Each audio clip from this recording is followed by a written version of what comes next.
What's the general sense of how long of a game the Saudis and Greg Norman and the consortium that's running this are planning? Like, what's the idea of, like, okay, like 3-4 years from now, you know, there'll be 3, 4, 5 billion in the hole and not even remotely close to making it back, and so what, you know? And right, I mean, yeah, what's the long game here, do you think? I think that when we think about the LIV Tour, that we need to sort of think about it in a way it's different than any other sort of sports tour that you could imagine. Like, we know that they have essentially a 4-year plan that they've kind of laid out, and over the first 2 years, they've talked in private about spending, you know, a couple $2 billion.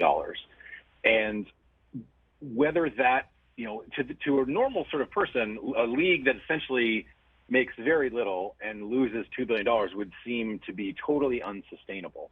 But if you're the Saudis and you're sort of saying, hey, you know, this is sort of helping improve our global relationship with business leaders, with investors. There's more people who are interested in helping us build a high-speed train in the middle of this new city that we're building in the desert.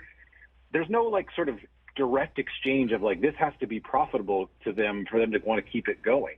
It's really just sort of, is this kind of helping, in a lot of ways, launder our reputation, which has taken some much-deserved hits, and helping the sort of larger community say, you know what, we want to help the Saudis kind of modernize their country and their society. And so we can see that these golfers were not sort of canceled or criticized too much for doing this, so we're going to go ahead and go forward with that. And so 4 years from now, if it's lost $4 billion, that's kind of a drop in the bucket when you're essentially looking at an investment fund that's right now worth $600 billion and might be worth $1 trillion within, you know, a decade.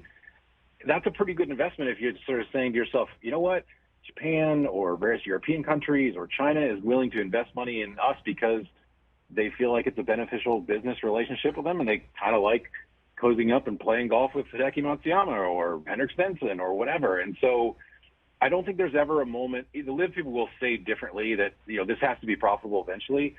But I really think that if you just think of it in larger global terms, what is a country that has an enormous amount of money, what is a bill coming to them really worth $2 or $3 billion if they feel like it overall improves their chances to sort of get people to sell them things that they need to modernize their country? In the meantime, though, we're going to watch incredible major tournament championship moments like Sundays, and then ask the winner, are you going to go to the LIV Tour?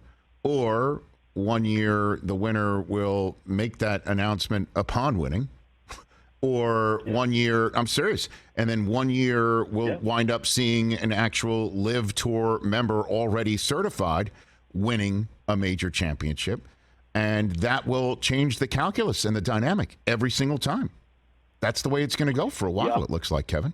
You know? Absolutely. And I think there's still a thing kind of hanging out there of how many of these guys will be able to get into majors through world golf ranking points. There's going to be a sort of reckoning, I think, that comes in the next year over whether the official world golf rankings will recognize LIV Tour events and whether that'll be enough to get guys directly into the majors. Like for someone like Cam Smith, he doesn't really care about that at the moment because he's got an exemption for life into the British Open and for the next 5 years into all the other majors. So he can go and basically play the British Open forever and all those other majors until he's deep into his 30s and figure out the hope that this is kind of figured out. If you're, you know, someone who hasn't won a major, a Taylor Gooch or, you know, one of the other sort of younger guys who went to LIV and you want to play in these majors, you're going to find yourself in a tough spot if the OWGR never says, hey, you know, we're welcoming you guys. We're going to weigh these points accordingly. So I think you're right. I think there's a Dustin Johnson could easily win a major and sort of it could be a huge thing for LIV. I think Brooks Koepka, you never know, could win another major. He's going to be exempted to a lot of them for a long time. So all of that is going to come to a head. And you're right. What if we get a professional wrestling situation where a guy, you know, rips open his shirt and is wearing a LIV shirt on the 18th tee or whatever, and sort of says thanks to Greg Norman for all the benefits that I've gotten from him. And I think everyone needs to be prepared for it. And in the meantime, all the players that are like, you know, this is a media-driven thing. You guys keep bringing it up. Well, the reason why it's being brought up is because points are on the line, and we don't know if we're going to see you next year. We don't know. I mean, Yeah. this is way too much of an open wound in a fluid situation. That's why it's being discussed, not just to stir anything And a up. lot of the players seem so angry about being asked about it. Right. The way I sort of responded is, if you were proud about this, if you felt good about your decision, why not just own it? Say, yeah, I think it's a great opportunity. Like, I don't really care if you asked me about it, because I think that I'm really honored to be considered for being compensated the way I think I deserve.